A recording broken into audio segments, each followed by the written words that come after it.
చూడండి, ఇది Cherlapalli industry area factory. Chemical factory blast అయింది. కెమికల్ డ్రమ్స్ చూడండి గాల్లో ఇలా పేలినట్టు కనిపిస్తున్నాయి. చాలా ఘోరంగా అగ్ని ప్రమాదం జరిగింది. చూడండి ఎలా బ్లాస్ట్ అయిపోయిందో. మంటలు అయితే చాలా ఘోరంగా వస్తున్నాయండి. మాకైతే ఇది దగ్గరలోనండి, మా ఇంటికి దగ్గరలోనే 1 కిలోమీటర్ దూరంలో ఇలా జరిగింది, బ్లాస్ట్ అయిపోయింది.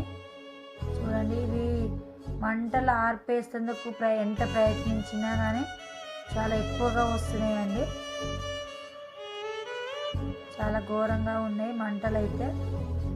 లాస్ట్కి అయితే ఆ ఫ్యాక్టరీ మొత్తం ఇలా కుప్ప కూలిపోయినట్టు అయిపోయిందండి. చూడండి మొత్తం ఘోరంగా అయిపోయింది. ఇలాంటి పరిస్థితి ఎవరికి రావద్దు. చూడండి